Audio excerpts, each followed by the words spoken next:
So we'll go ahead and get started. We are recording this just so you all know. So this we want it to be available to other families, students, faculty, and staff throughout this quarter. And we haven't really thought through how long we'll have it up, but definitely want it to be available to everyone. My name is Maria Reyna, and I'm the director of our orientation and family programs. I've been with Eastern full-time for 16 years. I'm a proud alum of EWU. And I've been in this role now going on 2 years. And so I'm going to have my colleagues introduce themselves, and then we'll begin the presentations. And if you have any questions, again, feel free to put them in the chat. And I can't thank you enough for giving up an hour of your evening on a Wednesday evening to join us. We really do appreciate you having here. So turn it over to Carla. Hi, my name is Carla Benson. I work as the Client Services Supervisor at the Counseling and Wellness Services Office. I've been at my job for about 4 years, and basically I do work at the front desk, and I assist students in scheduling counseling appointments. I try to answer questions they may have about services. Kyla Salyer-Smith. Join the meeting. And I try to answer questions for parents as well. And so I welcome any questions you might have about scheduling services.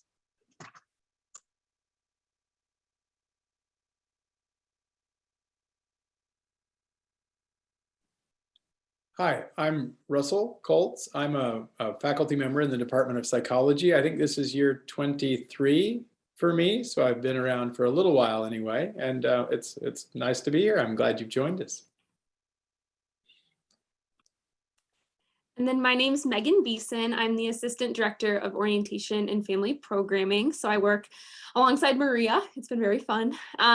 This is my 6th month in this position and at Eastern. I'm originally from Michigan and just recently moved here in August. So yeah, it's been a really fun job so far, and we're really excited to kick off this series. It's really important to Maria and myself just to connect with families and make sure that families feel supported as well as new students. So yeah, we're really thankful that you all are here.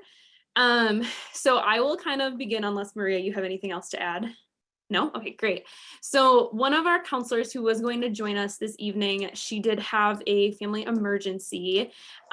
So we kind of had to pivot last minute, but it was very exciting. And so I am going to share my screen. And what we will be talking about is seasonal affective disorder and the winter blues. And so, oh, I don't want to share it. Just kidding. Great.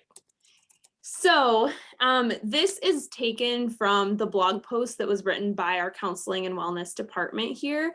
And so Maria, could you drop that in the chat when we get a second? That would be awesome. But really, this is kind of consolidated information that is about winter blues and seasonal affective disorder from the wellness office. I'm just kind of relaying it in a format that's on a slideshow.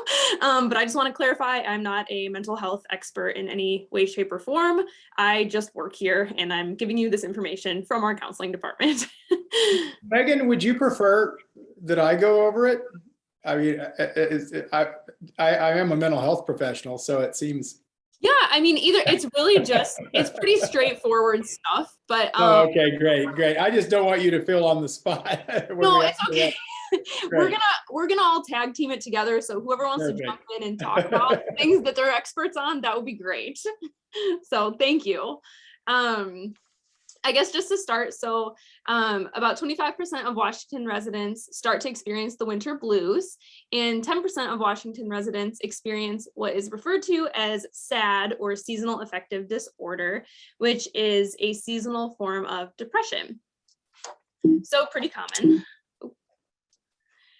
So defining the terms, and Russell, feel free, or Carla, if you want to jump in, but really from my understanding, the difference, right, is the winter blues is milder and tends to clear up on their own, where seasonal affective disorder is much more similar to symptoms of depression, and it is a well-defined clinical diagnosis, but they are both tied to effects of the weather.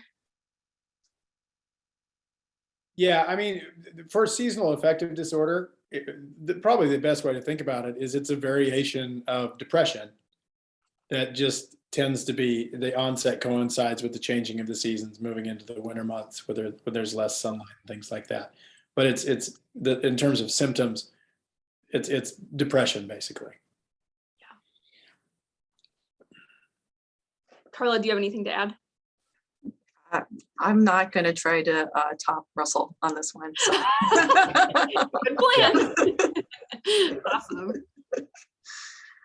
So the causes of SAD, there's still a lot of unknown regarding every single cause of the diagnosis. However, there's a lot of theories suggesting the lack of sunlight and connecting that to what's going on in people's brains, frankly. So like disruption to circadian rhythm, which the biological clock that keeps track of the normal cycle of light and darkness, increased secretion of melatonin, and then causes focus on decrease in production of serotonin. So I'm sure Russell has a lot more to say on that than I could possibly explain. Well, that's a nice coverage of what we know about what's going on in the brain and the body. I think it's also important to highlight, and this kind of relates to COVID too. You know, a lot of the things that keep us happy and healthy are getting out and doing things that we enjoy. Right, getting out and doing things that are fun, being out, in the sunshine, going to the lake, doing whatever, playing outside with our friends, those sorts of things. And so in the winter months, not only do we have, for some people who are particularly sensitive to the sorts of changes you see on the slide here, there's also a restriction in a lot of the things that keep us from being depressed, that keep us happy and engaged and healthy. I don't know if anyone here has noticed this. I've struggled a little bit since COVID because a lot of the things I do for fun have been kind of cut off from me, right? We've got some health sensitivities in my family, so we're being very careful with regard to COVID. So that throws out live music, that throws out going to eat at a restaurant, that throws out a lot of the things I do for fun, right? And so that, if you take away a lot of the stuff that people enjoy in their lives, it's easy for people to move into a more, be vulnerable to depression as well. And so you add on some of these biological sensitivities, things like that, it's not surprising that we see this pattern in some people. Definitely. Thank you so much. So some symptoms of seasonal affective disorder, again, like Russell said, really similar to symptoms of typical depression. So low energy, fatigue, insomnia, difficulty concentrating, feelings of worthlessness and or hopelessness, changes in weight, appetite, and increased cravings of carbohydrates, loss of interest in activities that are normally enjoyable, daily sadness, social withdrawal, and thoughts of suicide. Anything to add to that? Well, just to say that craving carbs isn't necessarily a sign of depression. Especially in the winter, right? That's funny. And then seasonal affective disorder is more common among females, young adults, those who have prior history of depression or bipolar disorder, those with a family history of SAD, and then those who live in northern latitudes, obviously.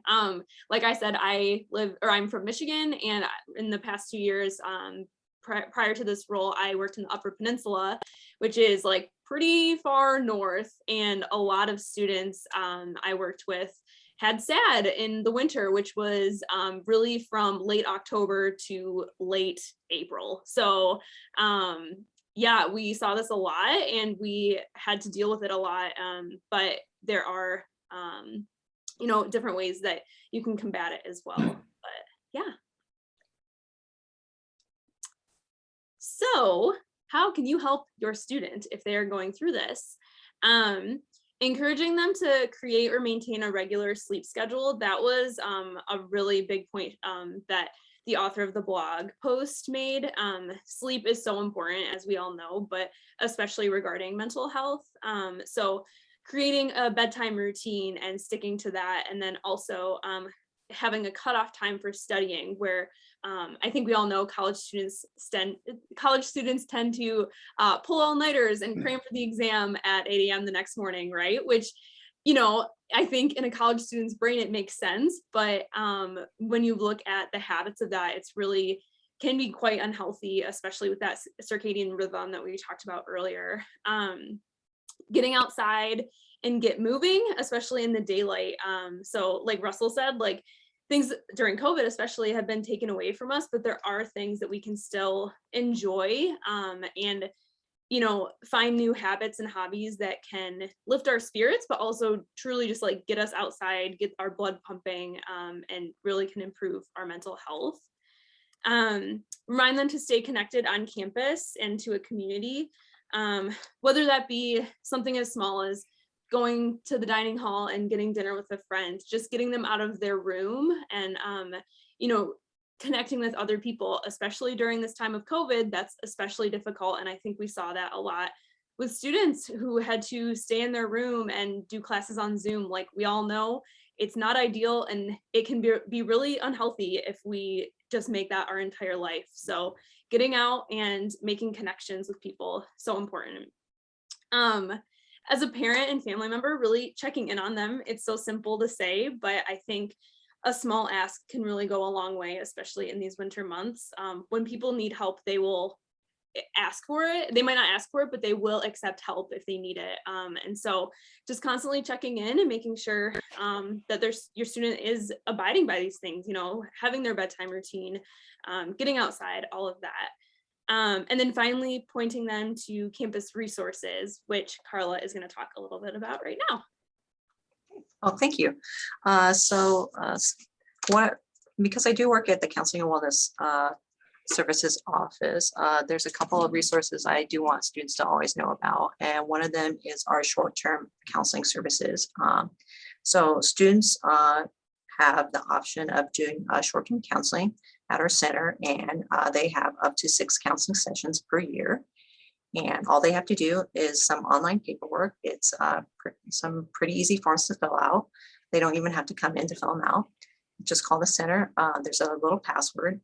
I'll give it to them. They'll fill out the password, all the paperwork, and then I'll call them up and they'll get scheduled for an appointment. And so talk therapy, I know, is one of the options to help deal with SAD.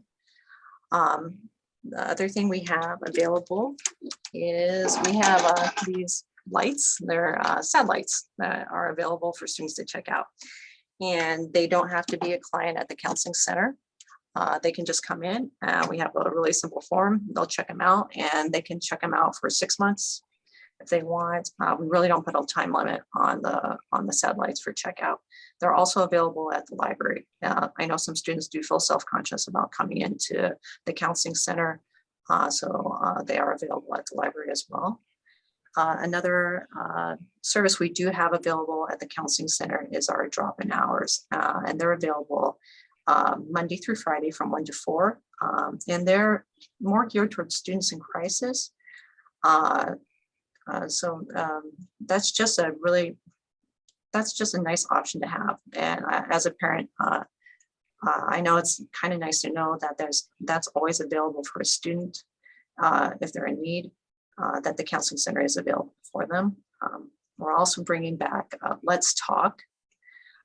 That's a drop-in service for students, and that's a great option for students who maybe find the paperwork a barrier, or who aren't sure that they really need counseling services.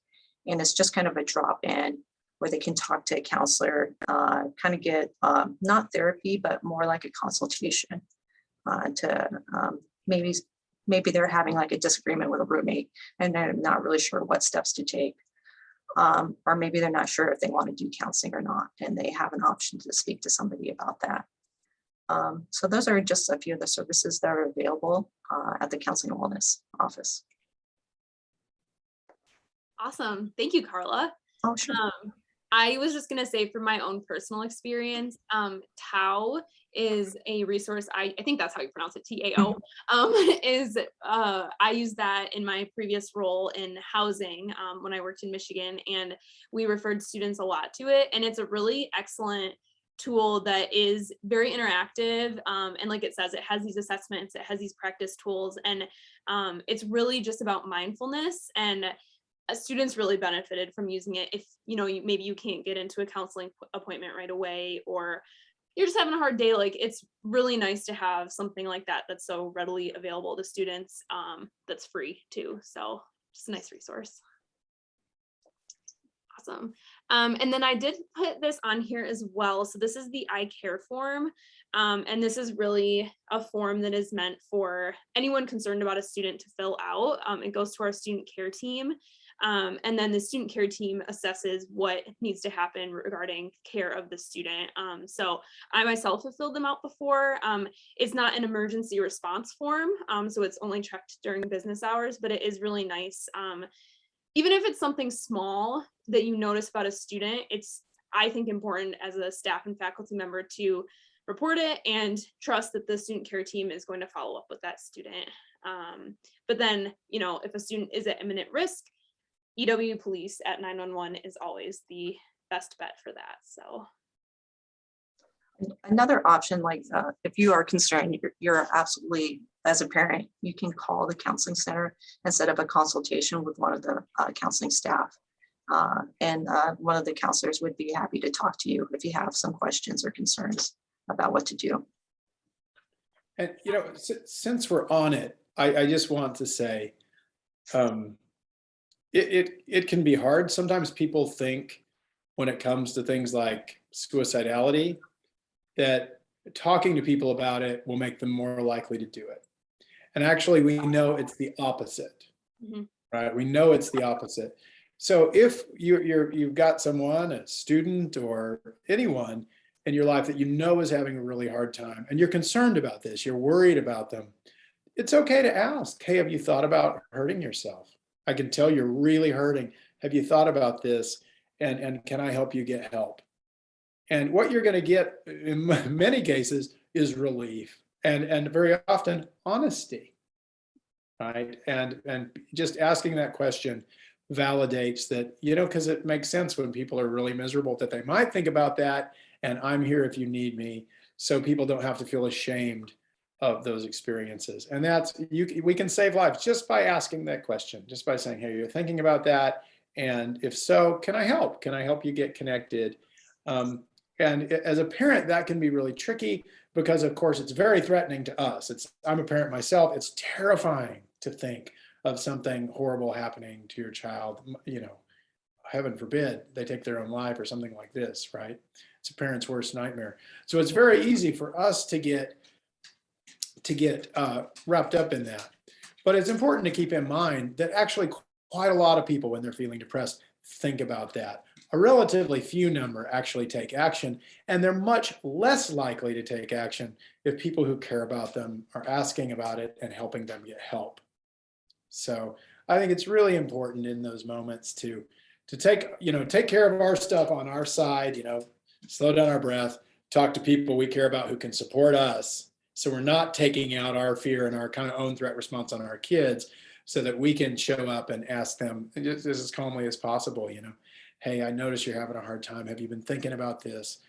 And can I help you get help? How can I be help for you? Definitely. Thank you. And that is all I have from this presentation, actually. So if Russell, you're okay with it, if we want to transition over to you. Great. So, if it would be all right, I'd love to know a little bit who I'm talking to here. Do we have, are we, if you're a parent of an EWU student, could you let me know, or if folks want to introduce? So it looks like Becky, you're a parent. Kevin, you're a dad. Thank you for attending. Sure. I see Raquel and Stacy here too. Stacy, I appreciate your comment in the chats, by the way. The lights, in some ways, I think the happy lights name, people like, oh, you want a happy light? They work because there's definitely the absence of light in seasonal affective disorder plays a role. And the lights, they really work. I actually have a casual friendship with the guy who invented seasonal affective disorder. Norm Rosenthal named it. And he's, I think he did us all a favor. And those lights are just fantastic in terms of helping get the kind of bodily part of it, the part of it that involves the chemicals in our bodies. I'm going to go ahead and share my screen a little bit because I want to talk to you a little bit about emotions, and I think understanding them a little bit and how they work can help us when we engage with our students, who may be struggling. So I'm going to go ahead and share my screen. I promise I'm not going to give you a big, long professor. I am a professor, but I'm not going to give you a big, long professor lecture today. You'll have to drop into one of my classes for that, which I would welcome. So here was my slide. I'm just going to put this up. So I operate from I do a lot of teaching. I actually am lucky enough to kind of travel all over the world teaching how to be people how to do a particular type of therapy called compassion focused therapy. And CFT, as we call it, begins with kind of understanding the challenges that come with having a human life and what science has to say about how and why people struggle.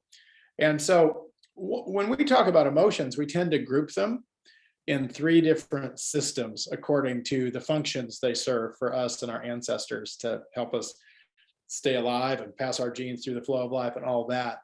And you'll recognize some of these, and others I think are a little less familiar. So the first system we'll talk about, we call the threat system.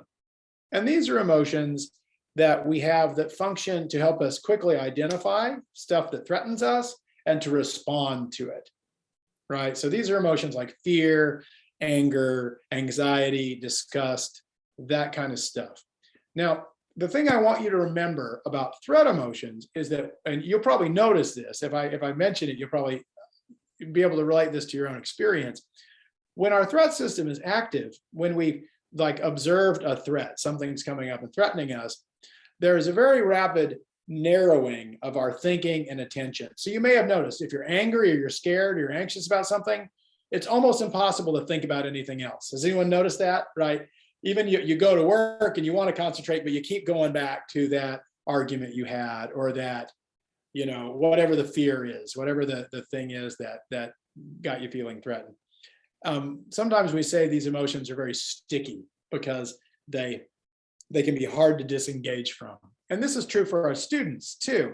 Our students can have a real hard time trying to concentrate on their classes or their studying if they just got broke, someone they really cared about dumped them, or something else happened in their life that's really scary.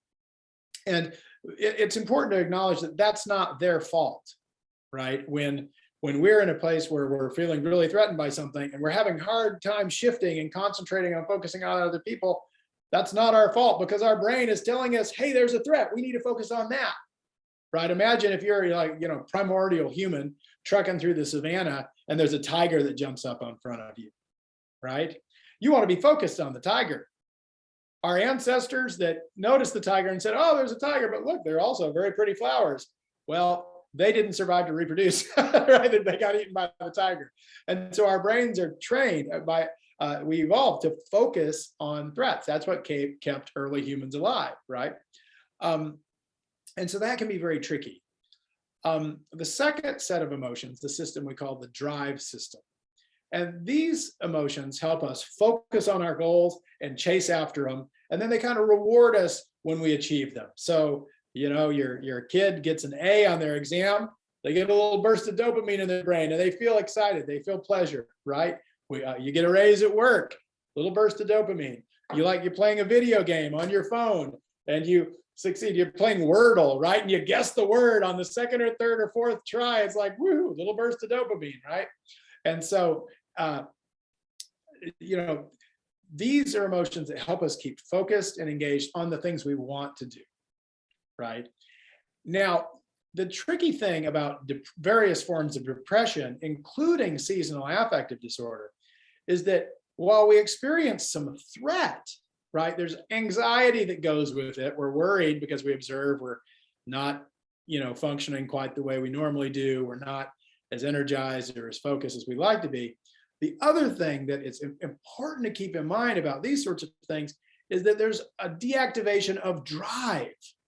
we feel less interested, less engaged, less excited about stuff, less excited about engaging life. And the reason that's important to keep in mind is that it makes it really hard to, when we're depressed or when we have seasonal affective disorder, to do the things that are going to work us out of it, right? Because the things that are going to help us are getting back into our routine, exercising, doing fun stuff, doing the things we need. And that's precisely what we don't feel like doing when we're in that place. Have you had those experiences in your life where you're just like, oh, I just don't have it? You know, it's really hard. In fact, one of the there's a lot of research done on how to treat various forms of depression.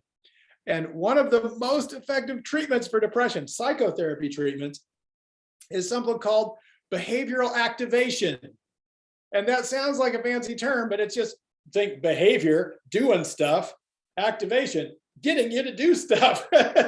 Literally, one of the most effective treatments for depression are treatments designed to get people out of bed, engaging with life, right? And so that's something that to keep in mind. One of the best ways we can support ourselves and others when we're going through this kind of depressive sort of experience is to do anything we can to encourage ourselves to engage with life, even when we don't feel like it. In fact, especially when we don't feel like it, because we're in that spot, by definition, we almost certainly don't feel like it. And we don't, the other thing that happens in seasonal affective disorder and other forms of depression, one symptom that sometimes we talk about is something called anhedonia, which means literally the lack of pleasure. So when we're in that spot, people will report that I don't enjoy stuff the way I used to. And that's true to an extent. But what is more often the case isn't that people don't enjoy the stuff they used to enjoy. It's that they don't think that they would enjoy it, so they don't do it. And so one of the things we want to do, again, is get people re-engaged with life, because, you know, when you're in the middle of this, you might not enjoy visiting with your friend or exercising or playing sports or whatever it is you used to enjoy. You might not enjoy that as much as you used to, but you're going to enjoy that a lot more than you're going to enjoy laying in bed thinking about how miserable you are, which is what a lot of people who are experiencing this spend a lot of time doing. So the third system I want to highlight here is called the safeness and soothing system. And the safeness and soothing system, basically, these are emotions when we're not chasing after a goal and we're not fighting off a threat, help us calm down, feel comfortable. And these are feelings like feeling safe, feeling calm, feeling peaceful. And for human beings, for human beings, the way our brains work, we are designed to feel safe through connection with people who care about us. So this, I want to reiterate something that was said earlier, something that Megan highlighted when she was talking. One of the very best things we can do to support our kids when they're struggling, to support our students when they're struggling, is just to let them know we care about them. Hope you're having a good day. And it doesn't have to be like a big, grand gesture. Much better, in fact, little bitty points of connection, like a little text, 2 or 3 times a week, just reaching out saying, hey, I was thinking about you. Hope you're having a great day. Or, my brother lives in Denver and he was having a rough go of it a few months ago. He was just, my family, we Zoom, as you do now in COVID, we Zoom every week and we talk. And my brother was really struggling. So I got on, what is the food delivery? Uber Eats. I got on Uber Eats and I happened to have his address in there because I visited him when he had surgery about a year ago. And so I sent him a lobster roll, just a little random thing to let him know, hey, someone's thinking about you. Someone cares about you. And he told me it turned around his whole week, right? So these little things that communicate caring, they not only help us feel a little happier in the moment when it happens, but it helps us feel connected. And when we feel connected, we're more likely to feel safe, right? When we get messages that say someone else cares about you, holds you well in their mind, loves you, that helps us feel safe, it helps us feel peaceful, and it helps us keep going. And what that system can do is actually turn down, and I mean this like at a neurochemical level. When we have connections with people who care about us, chemicals like oxytocin are released in our brain that literally turn down the threat response in other parts of the brain. So this connection cannot be overstated. So I want to just mention there are a couple things I want to highlight. Helping your college student can be tricky in that, you know, when we've had our kids up until that point, they were our children, right? And so as a parent, you step up and you take care of your kids. Well, your college students, they're your kids, but they're not kids anymore. They're not children. And one of the things we want to do for them is help them learn to be independent and help them be adults and do their own things. And so it's tricky because if we come in and rescue them every time they struggle and we take over, in some ways we can actually, that can backfire. We can disempower them. We can inadvertently teach them that I don't think you can handle this on your own, right? I'm going to come in and take over. So I've got another slide here that I just want to highlight just a couple things. For whatever reason, here we go. So how might we support our kids without disempowering them, without taking over? Well, I think the first thing to do is to express love and concern, right? If they begin to share and we get the sense that they're struggling, to just ask, well, how are you doing? How are things? How are things for you right now? So they know someone cares about you, about them. And rather than rushing in and trying to fix it, and I don't know, I'm a psychologist, I know all the things, and I still do it. I still want to rush in and say, well, just do this or just do that, right? I want to fix it for him because he's my kid. And I don't want him to struggle. Better to just acknowledge, wow, to believe them when they say, I'm really struggling, I'm having a hard time. Listen to them, right? And express concern. I'm sorry things are tough. I'm here for you right now. And I mentioned the random little bits of connection to send out. I think believing is really important and not judging their experience. A lot of times in the effort to help somebody, we can kind of subtly communicate that it's kind of your fault, that maybe you're not doing what you should be doing. And that may be true, but at that moment, is that the most helpful thing for us to convey to them? Probably not. So we want to listen to them. And when they tell us what they're saying, just believe this is their experience. They're sharing it with us, right? The worst thing we can do when someone tells me this is what it's like for me is to argue with them about their own experience. And if we do that, and people do it a lot, what do? They stop sharing. They've learned it doesn't help. So we want to listen, believe, and say, oh, gosh, I'm really hard. That sounds really hard. I'm so sorry you're going through this, right? This sounds like it really sucks. I say reflecting their words can help. We don't want to exaggerate. We don't want to minimize. So sometimes just if they use a word, like I just feel overwhelmed. Gosh, it makes sense to me that you'd feel overwhelmed right now. You're saying the word right back to them in a way that validates what they're feeling. And that's the next thing I want to highlight. All validating someone's emotion means is saying, it makes sense to me that you would feel that, right? And as a therapist, I'll give you I've got sometimes when I'm training my master's level therapists, I've got some Jedi moves I teach them, little things that therapists say that generally almost always help. And my favorite way to validate people is not to say, oh, that makes sense that you would feel that. I don't want to train them to look to me for validation. I want to train them to look inside. So I might say, hey, given everything that's going on, right? You're going to college in the middle of a global pandemic. You can't do the stuff you want, half the stuff you want to do. It's dark when you walk to class. It's dark when you walk home, although that's getting better, right? Given all this, does it make sense that you might be having a hard time right now? And the moment they can look at their own experience and say, yeah, actually, it makes sense. That's a lot better response than beating themselves up, saying there's something wrong with me that I'm feeling this way.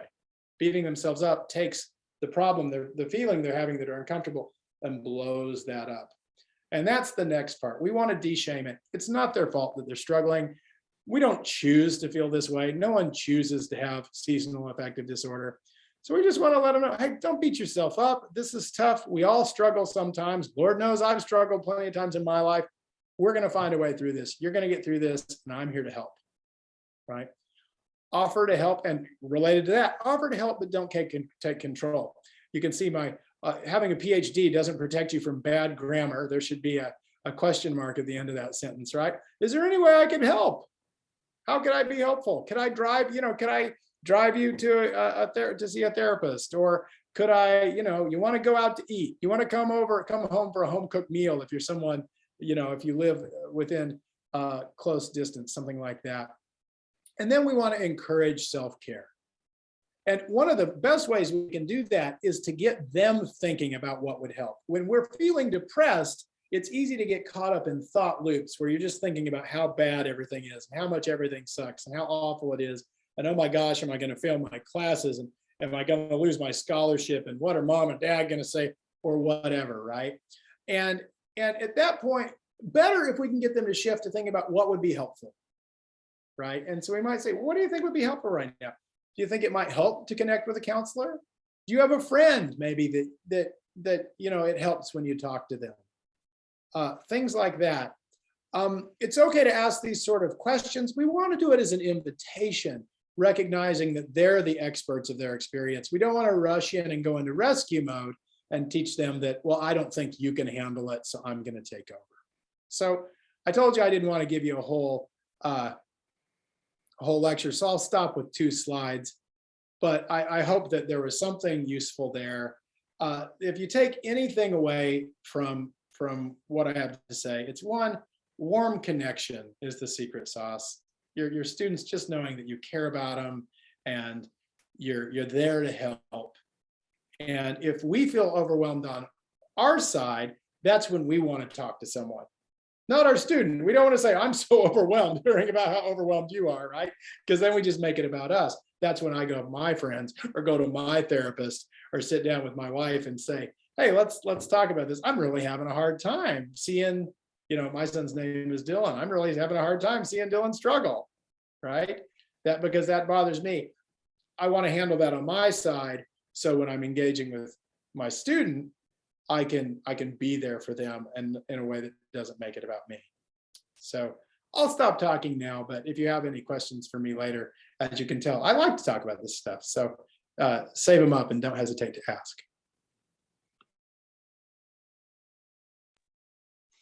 Yeah, no, thank you so much. When we were kind of thinking about what topics we wanted to bring to our families, this definitely came to the top of our list because I really want to make sure that we address it in a way that's very helpful to all.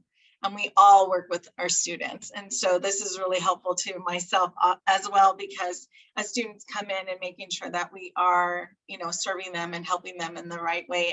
And language is so important, and how we communicate and how we're addressing them. So yes, definitely. So right now, Carla, I think we talked about the resources, but I want to make sure that we did all the resources we were going to talk about. I think we did cover all the resources. I can do a really quick summation. Again, we have counseling resources available to students. We have the crisis hours available in the afternoons. We're bringing up Let's Talk again, and that's the drop-in hours. So students are maybe a little reluctant to do the paperwork. That's going to be, check the website, that should be posting soon. TAO was mentioned by Megan, and that's online, and that's kind of an interactive library of mental health tools that are available. Talk Campus is another one. That's a peer-to-peer texting app, and some students prefer to text. So that's another resource that's possibly available. And for parents, please do know that the consultation is available. Probably the walk-in hours are probably the best time in the afternoon to try for that. And just as a caveat, the students' walk-in hours will probably be prioritized for that. So students won't get triage for that, but we'll try to work you in. We'll find some spot. We'll figure something out for that. Yeah. One thing I wanted to highlight too, don't hesitate to encourage your students to talk to their professors if they're worried about their classes, if they've missed homework assignments, if they're doing stuff like that.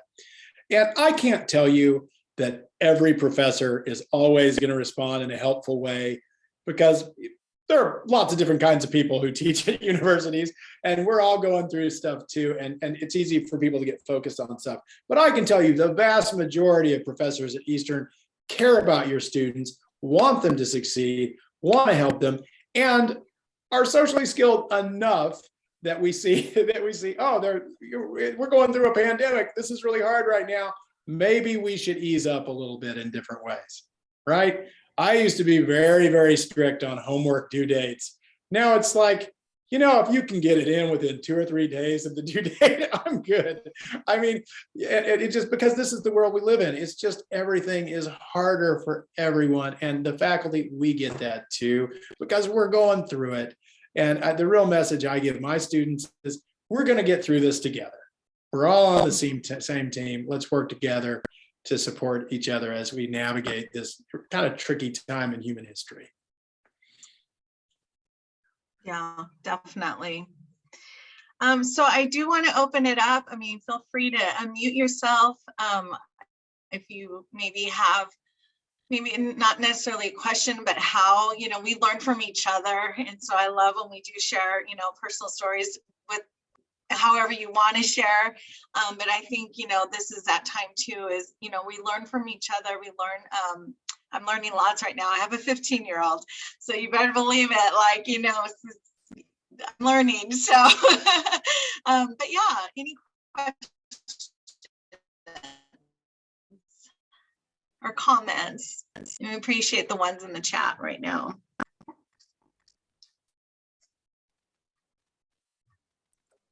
If not, I can throw a question out there for the time. Perfect. So there is the question, how do you help your student if they are resistant to get help?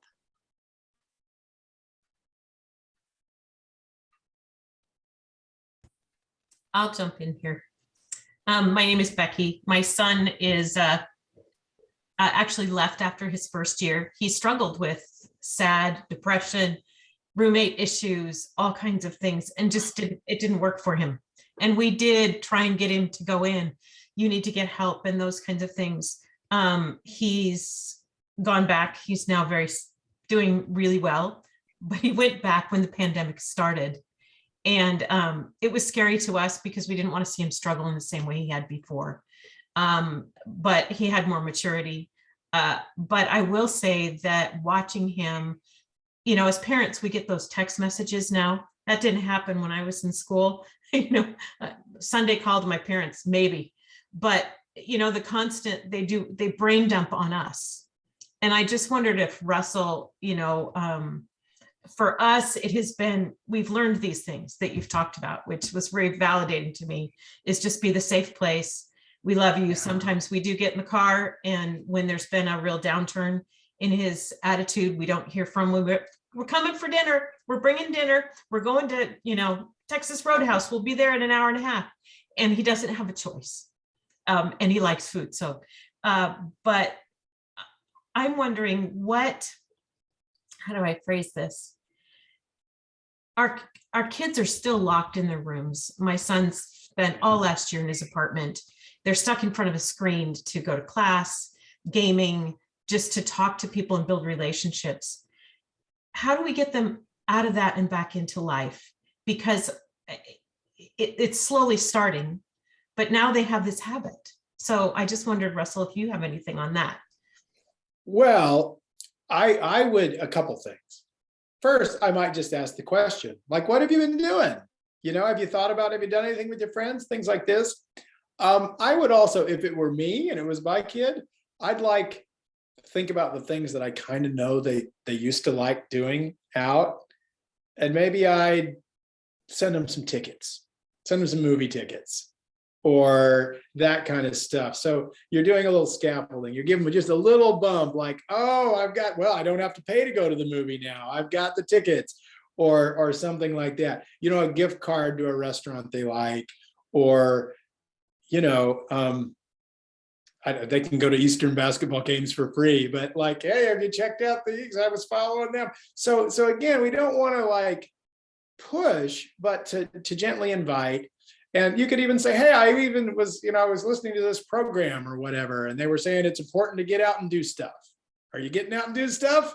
Right? Or do I have to drive down and take you out to Texas Roadhouse again? Right? And I try to infuse that when I'm doing this. You can probably notice, even as I'm talking to you now, I infuse it with a little humor. I try to make it a little lighthearted, right? Because that makes it easier for them to receive it. If it's all really heavy, if you just stay in your apartment all day long, it's nothing's going to get any better. Well, that may be true, but it's not helpful, right? So we want to think about that. How do we hand them a little positive energy? So those are the things that spring to mind. I don't know. Becky, do you have any thoughts about that? Did that, as I was talking, anything come up for you?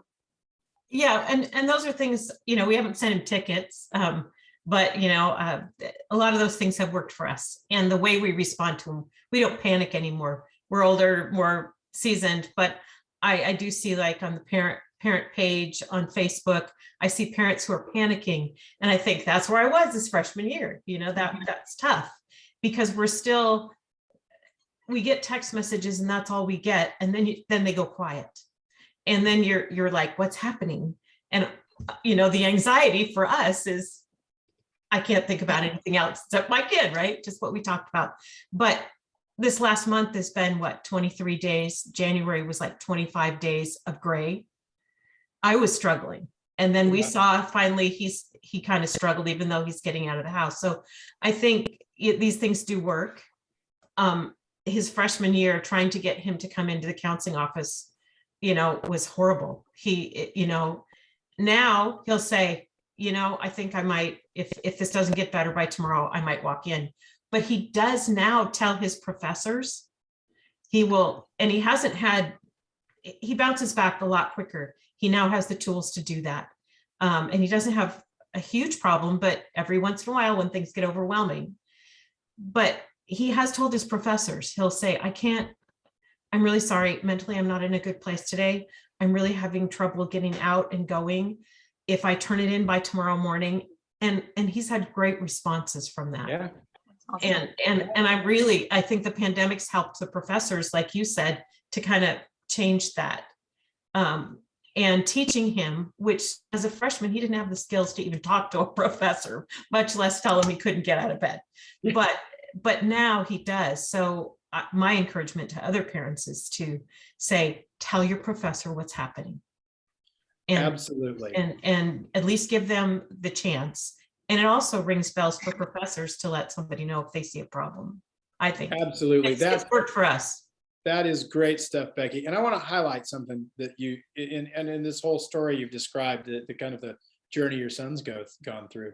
It's really important that there's nothing magical we can say or do that's going to take someone who's in that spot and just boom, it's all better. So what you described is this process of being there for your son as he went through this, and you've seen improvement. He gets better and better and better. And as you support him, as you sort of figure out what's helpful, what's more helpful, and what's less helpful. And I think that's really, one of the best things we can do is to learn, to get really interesting, curious about what's helpful for my kid and what's helpful for me. Another thought that I had that I'd like to encourage you to do is maybe reach out to your son. One day when you said, I've been struggling, it's been great for 23 days. Maybe reach out to him and say, I'm kind of struggling this week. Do you have any fun memes you can share? Can you send me a good meme? Right? My son and my wife's a child psychologist, by the way, and a really good one. She and my son are exchanging memes on their phone or TikTok videos, funny TikTok videos all the time. And when you get one of those, it's just a little burst of positivity. It breaks up the gray, and it's a sign that someone cares me enough to share with me enough to share something that's fun. And, anytime we can do that, just those little bits that we can inject into the day, it keeps us from getting locked into that kind of dark place. So, but it sounds to me, Becky, that your family has figured it out, and you're doing a great job of supporting your son. And I'm really happy to hear your experience that when he's reached out to his professors, he's gotten the response that I absolutely would have expected he would get. Because again, there's a reason we go into this business, right? We want to help these students get their education and succeed. But a lot of times what happens is we're so caught up in our teaching and how are we going to do it, all this stuff and my research and my paper I'm writing and all this, that we may not immediately notice to reach out to the student. Sometimes we do, sometimes we don't. So that's, I think, the advice you gave to those other parents is spot on. Encourage them to connect with their professors if they're worried about that, because that gives us a chance to be helpful and to let them know that we do care about them. You know, they're not numbers. Oh, thank you.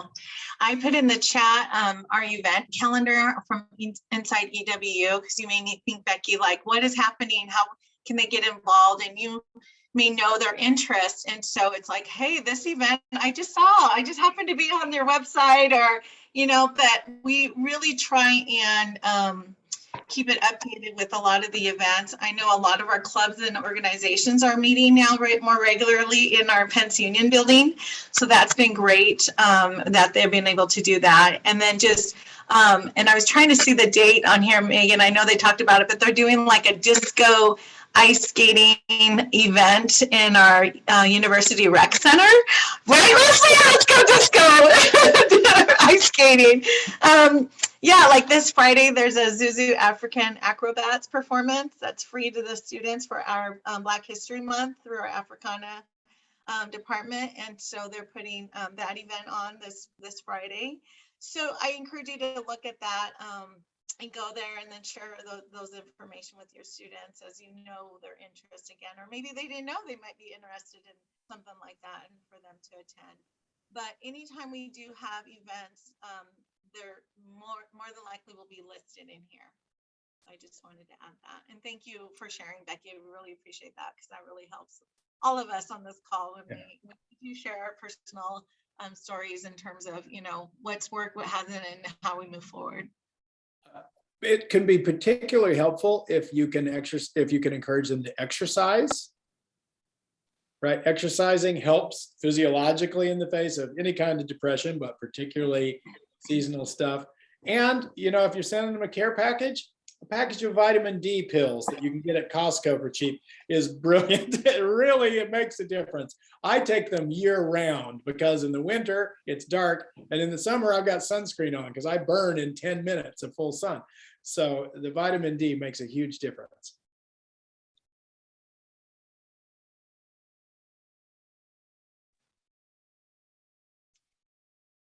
Anything else? We have about 5, I mean, not that we have to get off right at 7, but I want to be thoughtful and, you know, of your time. And so we do have about 5 minutes. So if anyone has any questions or comment, again, we appreciate you being here with us. We really, really do thank you being here.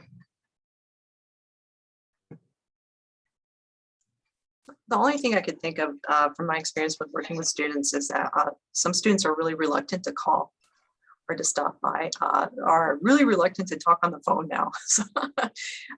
So please encourage students to contact us by email if they have any questions or are interested in scheduling by appointments. I'm really responsive to our email.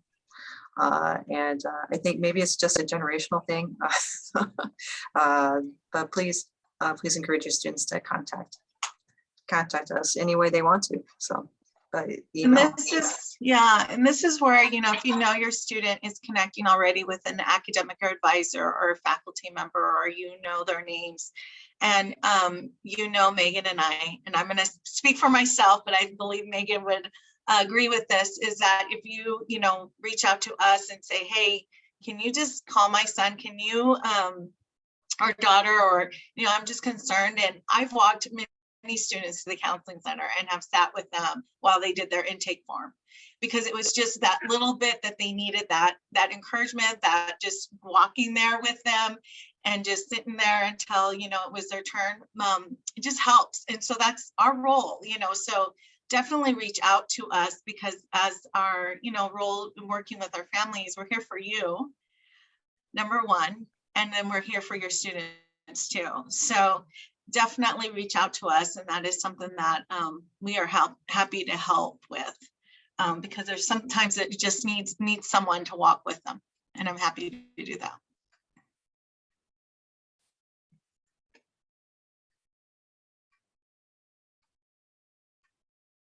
Yeah, I agree. That responsive. They want action right away, which is sometimes really hard, especially in this day and age, and being able to provide that. But we are definitely trying our darndest to make sure that we're all connected. We just had a campus life meeting today, and definitely we're on the side of like putting on events and having fun with students and encouraging for them to attend. But if they just don't know how to take that first step, we got to take a step back. It doesn't matter how many events we put on for them. If they're not knowing how to engage and how to just show up, we need to help them do that. And so we get to the privilege of doing that during orientation, but definitely we need to make sure that they're doing that throughout the academic year as well. It's my expectation that we're going to have a lot more stuff going on as it gets warmer and, stuff happening outside. Oh, yeah. And I think this gets back to Becky's question earlier too. I'd really encourage them, and maybe even send that link, to encourage them to get out, see what's going on campus. Mm-hmm. And students at this point, this generation of student may not be used to that, because we may have students for the last 2 years, there's been a whole lot of nothing going on campus because of the pandemic. But this is opening out. I've been checking the numbers, and the COVID numbers are way down relative to where they were even 2 weeks ago. And, unless we get another kooky variant, hopefully that will continue. Because, I got to be honest with you, my heart breaks for our students right now. Yeah. The last 2 years, they have not gotten the university experience that any of us would want them to have. And I think that's changing gradually. And I think in terms of student activities, it's going to be changing a bunch more in the future. So just the extent to which you can just say, hey, are there stuff going on campus? Because in the spring, I heard at college campuses, there's a lot more stuff going on. And, particularly if they've got a friend that they can go do stuff with, to get a little more of the university experience and make more connections and just, get a little more of that drivey stuff going, feeling excited and engaged and interested. So right now, Megan, if you want to talk, speaking of events, we're going to let you know of a couple of events that we're also planning for our student. Megan, you take it away. Oh, okay. Start talking about it. No, so March 5th, we are having a Family and Alumni Day coming up.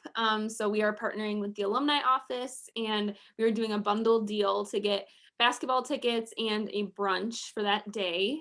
So come with your student, or if you can't come, your student's invited, or if your student can't come, you're invited. So everyone's welcome. So I can drop the link for that in the chat. And then in April 29th and 30th, we have another event coming up for Family Weekend, where we have a variety of events that Friday night and Saturday. We are going to have some entertainment Friday night. Saturday morning, we are going to have pastries with the president. Interim President May will be attending, and we'll have some coffee and pastries, and also some other college administrators. We don't know who yet, but we know the president will be there, so that's a big deal. And then that Saturday night, we will have what we're calling Club Vegas. And we're excited for that as well. So again, all are welcome. If you're not able to attend, your students are definitely still welcome. And yeah, that's going to be a fun time. And then for those of you who have not applied yet, we still have openings for our Eagle Family Council, which Maria and I are particularly excited about. It's a group of parents and family members who we are rallying around to kind of be our representatives for families of the university.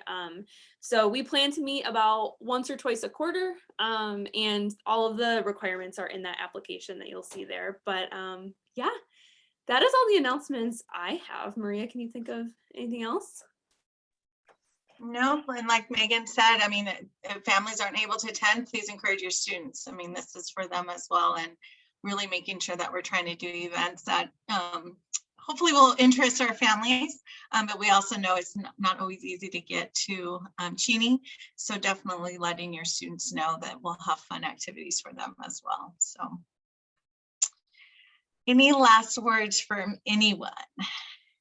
I just wanted to first to Megan and Maria, thank you for inviting me to be a part of this. I've really enjoyed this, which is saying something to be staring at a computer screen for another hour in the evening, but I really have. And I particularly want to thank the parents who have showed up.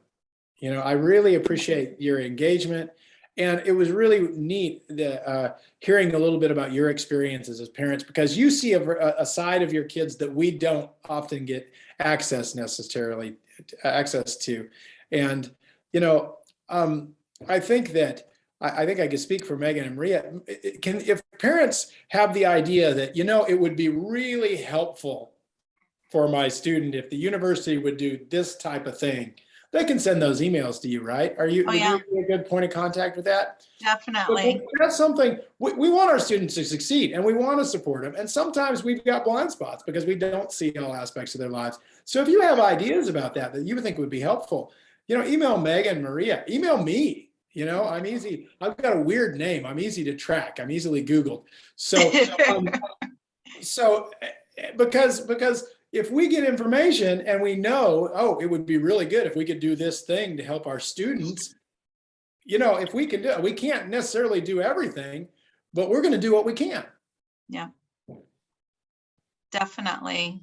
Yeah, and some of our parents right now are also on our council, and so we really are looking forward to meeting and having those discussions about what our topics, what should we, you know, the blog series is new, so that link that Megan put in there when you're looking at the blogs, those are new to our website, and our goal is to have a blog and then to have a session like this that goes around the topic. And so that's why it was really relevant to have the blog on this topic, and then to have a time for families to come together and ask questions and learn more about it. And so we'll continue to look at what other topics we'll share. I know we want colleges, so maybe Russell, you'll do this again for us, but we know I would be happy to join at any time for this. Thank you. This is wonderful. Yeah, I think that's what we're finding. Where it's not enough to put it on a website and to say, there it is, go find it. We need to have dialogue, we need to have conversations, and we need to learn from each other. And that's the only way we're only going to get better in serving our students. I would have loved to have Russell speak at the parent orientation, because I think the parents would have got a lot more out of this than what they said about moving into the dorms. This was very valuable. If folks want me to speak at a parent orientation, I'll speak at a parent orientation. Well, I think Megan and I have something to say about that we can have that happen. That can happen. That's an easy ask. I mean, Put a pin in I that. agree, Kevin. Thank you. Yeah, definitely. No, we didn't expect it. I mean, my kid's a junior now. He lived on campus his first year, and the second year he got thrown out because of COVID. But we were not ready for the calls and the, you know, I'm locked in my room conversations and what do I do? There's nothing to do. But we worked through it. I pulled up Spokane events. I just pulled it up now because you reminded me.